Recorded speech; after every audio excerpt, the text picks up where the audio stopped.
Today, we're going to talk about money. And forgive my eye because I don't know what got in it or whatever, but it's messed up. I'm going to talk about why you're always thinking about money as well. So I got a couple notes here. Don't get the order. First thing I would say is probably stop the bleeding. And what I mean by this is subscriptions mainly. Super small subscriptions. They just eat away at your bottom line. Bank account fees, Netflix, Hulu, all these little $10 iCloud, little add-ons for your services, right? They're all gonna just erode your money. So be strict with those things. Make sure you actually need them, and make sure they're actually useful to you and they're actually helping you in your life. So if they're not, cut them out ruthlessly. So stop the bleeding. You don't want to be just dripping away money if you don't need to, right? So and that's a big reason why people are always thinking about money, because they're never thinking about money. So either you're going to think about money proactively or you're going to think about it reactively. So either way, you're going to think about it. So you're going to have to be proactive. And being proactive is the better method because you're not thinking about it. You're not being reactive. You're not, how can I put this? You're thinking about money first as opposed to secondarily when you're out of it, right? You're thinking about how to get it, how to retain it, how to magnify it, how to multiply it, as opposed to how to constrain it, how to conserve it. You want to make sure that everything is having a purpose going out instead of on the back end being like, hey, I don't have enough to do whatever it is I need to do. So I like to do what I call like the autopilot method. You know, if your job situation changes, your billing situation changes, anything changes like that, you're going to have to adjust accordingly. But I call autopilot because set up auto pays, set up systems in places, lots of things being done automatically, and then you can set it and forget it. And then you know, hey, I have this much pocket change every month, right? I have this much extra every month to use for whatever, or that I don't have to think about, right? But your bills are taken care of. You know the dates that things are happening on.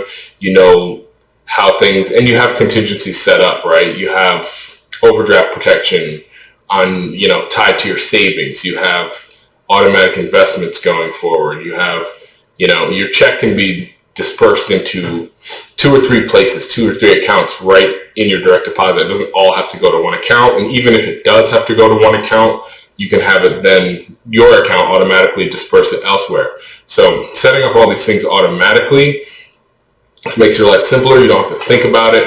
And there's a lot of power in autopilot because as humans, we get emotional, we get, caught up with certain things. But if you just do an autopilot, you automate it, it just happens automatically. And I'd say the biggest one for me with this happening is with saving and investing. It's just like, I don't even see the money. It comes right out of my check. It goes right into my savings, right into my investments. And it allows me to then operate from the money that I have left over. So I'm saving first primarily as opposed to saving last, which most people say, hey, if I maybe have some money left over, I'm going to save it. That never happens. I never do that. I'm never that disciplined. And it just doesn't work, right? So the other point I want to say about not thinking about money is usually you don't earn enough. And that's a symptom of not thinking about it. Once again, being proactive, right? A lot of people complain that they're not making enough money. How am I supposed to save? How am I supposed to invest? How am I supposed to do all this and that? I don't have enough to pay my bills, right?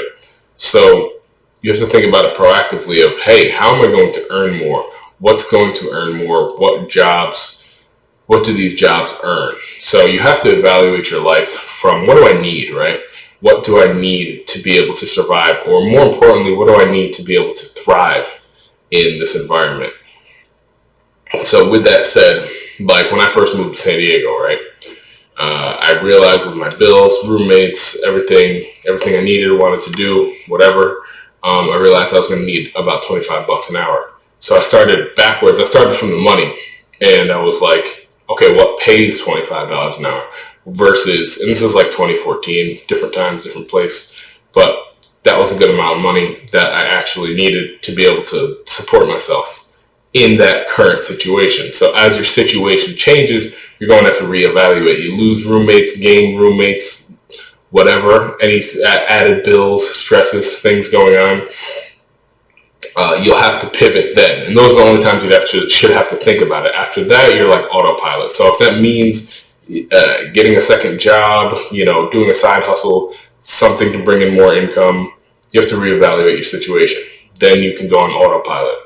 So with that said, people are not thinking about their money proactively. And this is what gets a lot of people fucked up, because then you're just always behind the eight ball. You're always trying to pivot. You're always trying to dodge and adjust. So what this builds, when you have a system in place, when you have autopilot in place, this builds anti-fragility, right? This builds robustness of your finances. So when things do happen, when you have to do things, when you're forced to do things, when life happens, you're able to weather the storm. Perfect example for me was I'd been saving. I'd been on autopilot for years, right? As an adult, COVID hits. Everybody's worried. They're going to lose their job. What's the economy going to look like? Am I even going to be able to get another job? I didn't have a single worry because I had probably a year's salary in the bank. Like, I could have lost my job and continued living exactly how I was living without working at all for at least another year. And let's be honest, you're going to make that stretch if you're truly in a bad situation. So it allowed me to move differently, act differently, and move with robustness as opposed to being reactive. And with that said, I never lost my job. I never lost, my position I was essential, right? I never lost my position during COVID. So that reality never came to fruition. But the point is, I didn't have to sit there and worry. You don't realize how much mental fatigue worrying can cause. So just having that in the bank, just knowing that you have that behind you, knowing that you have that to fall back on, whatever you want to call it, it provides relief. It provides peace of mind. I've seen multiple people, I've seen their financial situations change, and you can see a whole change in their demeanor, how they act, how they approach things, and just the levels of underlying stress that they have, because not having enough money is stressful, right? So think about that. Think about how optimized, how much better you would be as a human being if you didn't have to spend so much time worrying about money. So if you be proactive with it rather than reactive, you're going to be a lot better set up for it. You're going to be a lot more able to weather the storm of life, and overall, you're just going to be better. So it's kind of ironic, it's counterintuitive, right? Because if you're saying, hey, I don't want to think about money ever again, you're actually going to have to think about money a lot. But it's a change in approach. If money's here and this is before the money and this is after the money, instead of being after the money, you're before the money. So you're thinking about it from a whole different perspective. And as we know, your perspective changes, you can see things completely differently. And I think that it's a more optimal perspective, because then you can move, then you can pivot, then you're seeing ahead of you instead of behind you.